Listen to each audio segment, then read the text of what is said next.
Hello दोस्तों, यदि आपको फ्राई खाना खाना पसंद है लेकिन आप ये जानते हैं कि खाने को फ्राई करना आपकी हार्ट के लिए और बॉडी के लिए नुकसानदायक हो सकता है, तो आज हम जानने का प्रयास करेंगे कि खाने को फ्राई करने के दौरान क्या क्या चीज़ों का ध्यान रखने की आवश्यकता है जो फ्राइंग को कंपेरेटिवली कम डैमेजिंग बनाते हैं और कंपेरेटिवली आपको हेल्थ और हार्ट के प्रॉब्लम्स कम होंगे। क्या क्या ऐसे कुकिंग टिप्स है जिसको आप फॉलो कर सकते हो जिससे कि आपका फ्राई करने का जो प्रोसेस है वो कम प्रॉब्लमेटिक हो जाए। ऑब्वियसली ये पूरी तरह से आपकी फ्राइंग की प्रॉब्लम्स को ख़त्म नहीं कर देता है और आपकी फ्राई की हुई चीज़ें पूरी तरह से हेल्दी तो नहीं हो जाएंगी, लेकिन कुछ हद तक आपकी प्रॉब्लम्स को कम करने में आज के टिप्स मदद करेंगी। टॉपिक पर जाने से पहले जो लोग हमारे चैनल पर नए हैं मैं रिक्वेस्ट करूँगा कि चैनल को सब्सक्राइब करें, क्योंकि इस तरह का हेल्थ हेल्दी कंटेंट हम आपके लिए रेगुलरली लाते रहते हैं और हज़ारों वीडियोज इस तरह के हमारे चैनल पर ऑलरेडी अवेलेबल है।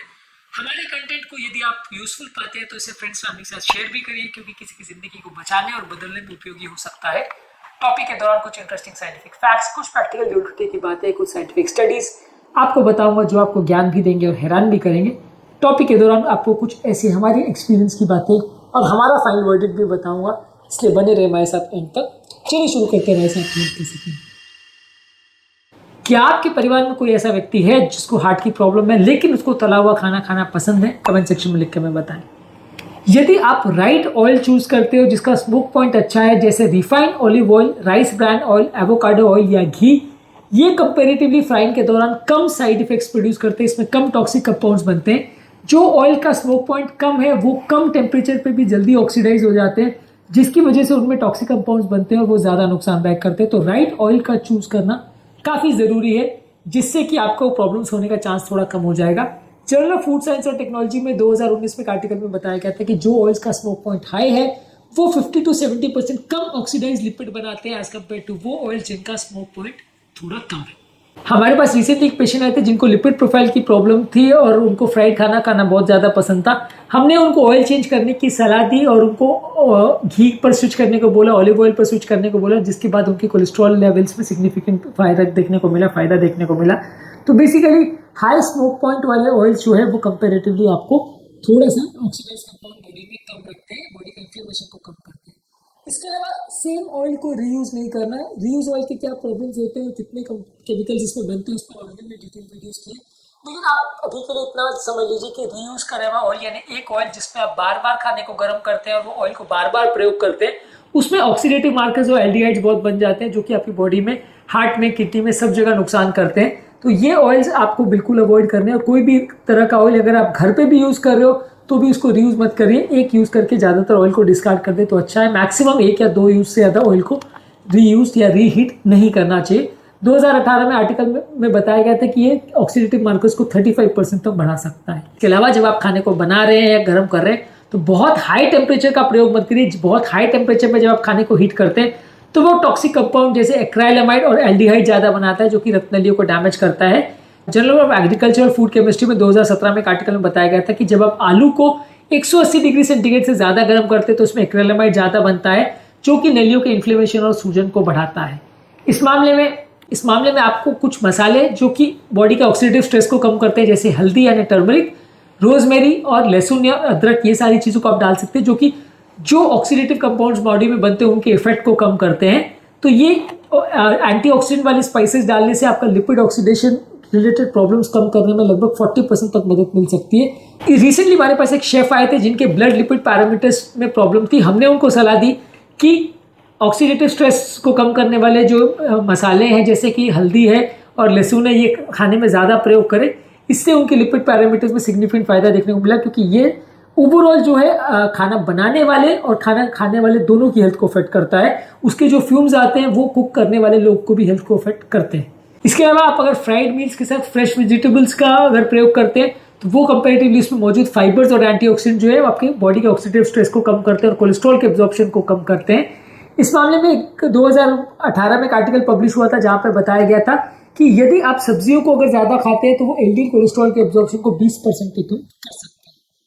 इसके अलावा आपको कोशिश करनी है कि ऑयल जब आप प्रयोग करें तो कम से कम फ्राई का टाइम रखें। कोई भी चीज़ को बहुत ज़्यादा देर तक आप करोगे तो उसमें जो फ्री रेडिकल्स या ऑक्सीडेटिव मार्कर्स ज़्यादा बढ़ जाते हैं। अगर आप फ्राइंग के ड्यूरेशन को कम करते हैं तो उसके अंदर मौजूद ट्रांस फैट्स भी सिग्निफिकेंटली कम हो जाते हैं, ऐसा भी स्टडीज़ में दिखाया गया है।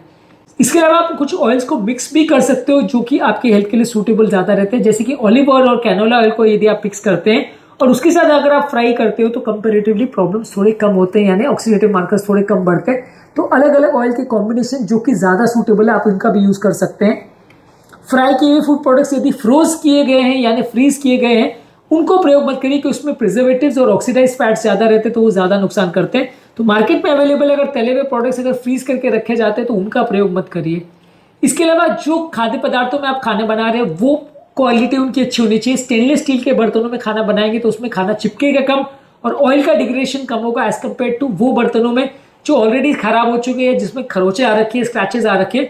वो बर्तनों का प्रयोग मत करिए, उसमें ऑयल ज़्यादा चिपकता है और वो ज़्यादा आपकी बॉडी को नुकसान करता है। इसके अलावा आप ऑयल को गर्म करने के दौरान थर्मामीटर या टेम्परेचर मेजर करने वाले टूल्स का प्रयोग कर सकते हैं, जिससे आप ऑयल के टेम्परेचर को एक्चुअली चेक कर सकते हैं। जितने कम टेम्परेचर पे आप ऑयल को हीट करोगे उतना कम उसमें खराब कंपाउंड्स बनेंगे, जितना ज़्यादा टेम्परेचर बढ़ेगा वो आपको ज़्यादा नुकसान करेगा। तो इसको मेजर करने के लिए आप किचन में प्रैक्टिकली जो किचन थर्मामीटर आता है उसका प्रयोग कर सकते हैं।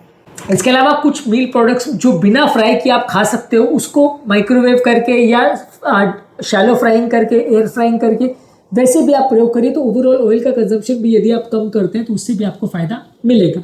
इसके अलावा खाद्य पदार्थों को यदि आप पैन में फ्राई करते हैं और शैलो फ्राइंग करते हैं तो उसका क्रिस्प नेचर भी बना रहता है और ऑयल का कंजम्पशन कंपेरेटिवली कम हो जाता है और उससे आपका ऑयल कंजम्पशन ओवरऑल कम होता है। इसी तरह से चीज़ों को एयर फ्राई भी यदि आप करते हैं तो वो भी कंपेरेटिवली क्रिस्प रखता है चीज़ों को और उसमें भी 80 to 90% ऑयल का कंजम्पशन कम हो जाता है। हालांकि हर चीज़ें एयर फ्राई करने के लिए सूटेबल वैसा ज़रूरी नहीं है, पर फिर भी आप air fry as an option choose कर सकते हैं।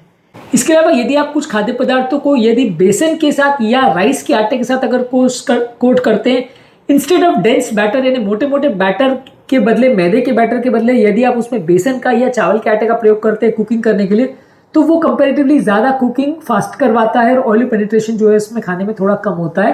तो कोट करने के लिए खाने को आप बेसन का प्रयोग कर सकते हैं या चावल के आटे का प्रयोग कर सकते हैं। इसके अलावा जब भी आप डीप फ्राई खाद्य पदार्थों को खा रहे हैं तो उसको मेटल के रैक्स पर रख दीजिए ताकि उसमें एक्स्ट्रा तेल जो है वो झड़ जाए, या आप उसको टिश्यू पेपर पर भी रख सकते हैं ताकि एक्स्ट्रा ऑयल जो है उसमें वो ऑब्जॉर्ब हो जाए। इससे भी आपको थोड़ा फायदा मिलेगा और टोटल ऑयल जो बॉडी में जा रहा है वो कंपेरेटिवली कम हो जाएगा। इसके अलावा कोई भी फ्राइड फूड प्रोडक्ट्स में शुगर बहुत ज़्यादा मत डालें। अगर कोई भी फूड प्रोडक्ट्स में चीनी डाल रहे हो उसको आप अगर तल रहे हो तो वो शुगर जो है वो डीनेचर हो जाता है, जिसकी वजह से बॉडी के अंदर एडवांस ग्लाइकोसाइलेशन एंड प्रोडक्ट ज़्यादा बनते हैं और रत्नलियाँ ज़्यादा डैमेज होती है। तो मीठी चीज़ों को अगर आप तल करके खा रहे हो तो वो और ज़्यादा नुकसानदायक होती है। इसके अलावा आप चीज़ों को यदि आप यूनिफॉर्म साइज में अगर कट करते हैं तो उससे भी चीज़ों का जलना और कंपेरेटिवली टॉक्सिक कंपाउंड्स कंपेरेटिवली कम बनते हैं। तो हैफेजर्डली चीज़ों को कट करने के बदले यूनिफॉर्म इंग्रेडिएंट्स को साइज में अगर कट करेंगे तो इससे भी थोड़ा फायदा मिलता है। इसके अलावा अगर कुछ पार बॉइल्ड आइटम्स को यदि आप फ्रीज करते हैं फ्राई करने से पहले तो ये भी उसकी आउटर लेयर को क्रिस्प करता है और ऑयल के इंटेक को थोड़ा कम करता है, तो उसमें टोटल ऑयल कंजम्पशन कंपेरेटिवली कम हो जाता है। तो कुछ पार बॉइल्ड आइटम्स को यदि आप फ्रीज करके फिर अगर उसको तलने के लिए यूज कर रहे हो तो वो ज़्यादा बेटर स्ट्रैटेजी माना जाएगा। इसके अलावा आप अपने फ्राइड फूड प्रोडक्ट्स के साथ सैलेड्स, फ्रूट्स, वेजिटेबल्स और एंटीऑक्सीडेंट रिच फूड प्रोडक्ट्स को ज़्यादा ले, यह आपके ओवरऑल बॉडी में इन्फ्लेमेशन को कम करेगा। इस मामले में हमारा फाइनल वर्डिक्ट ये है कि आप यदि ऑयल का प्रयोग कर रहे हो चीज़ों को फ्राई करने के लिए तो हाई स्मोक पॉइंट वाले ऑयल्स का प्रयोग करिए। एक ही ऑयल को बार बार हीट मत करिए, मॉडरेट टेम्परेचर पे हीटिंग करिए। घर पे थर्मामीटर का प्रयोग कर सकते हैं किचन में। इसके अलावा एंटीऑक्सीडेंट रिच मसालों का प्रयोग कर सकते हैं, फल सब्जियों का ज़्यादा प्रयोग कर सकते हैं, फ्राइंग टाइम को कम रख सकते हैं और ओवरऑल हेल्दी वे में खाने को बनाने में, हेल्दी फूड प्रोडक्ट्स को यूज़ करने में, कम से कम चीज़ों को फ्राई करने में या फ्राइंग के ऑल्टरनेटिव्स को यूज़ करने का प्रयास अगर करते हैं तो ओवरऑल जो ऑयल से रिलेटेड बॉडी में नुकसान होता है वो कंपैरेटिवली कम हो जाता है। आज के टॉपिक में हमने बात करी कि क्या क्या स्ट्रैटेजीज या टिप्स आप फॉलो कर सकते हैं यदि आप खाने को फ्राई करने के दौरान उसे हेल्दी बनाना चाहते हैं और हेल्थ के जो प्रॉब्लम्स है उसको कम करना चाहते हैं। इसमें से सबसे यूजफुल टिप आपको कौन सी लगी और सबसे ज़्यादा आप कौन सी टिप को फॉलो करना चाहोगे, कमेंट सेक्शन में लिख कर हमें बताएं। उम्मीद करूँगा कि आज के टॉपिक में कुछ नई बातें जानने को मिली होगी। जो लोग हमारे चैनल पर नए हैं उन्हें रिक्वेस्ट करूँगा कि चैनल को सब्सक्राइब करें, क्योंकि इस तरह का साइंटिफिकली करेक्ट और हेल्दी कंटेंट हम आपके लिए रेगुलरली लाते रहते हैं। और यदि आपको कंटेंट यूजफुल लगता है तो फ्रेंड्स फैमिली के साथ इसे शेयर भी करें, क्योंकि किसी की जिंदगी को बचाने और बदलने में उपयोगी हो सकता है। आपके कमेंट्स हमें जानने में मदद करते हैं कि आपको हमारा कंटेंट कैसा लग रहा है, प्लस हमारे लिए मोटिवेशन और इंस्पिरेशन का भी काम करते हैं। इसलिए वीडियोस को देखते रहिए, शेयर करते रहिए और हेल्थ के सफर में आगे बढ़ते रहिए।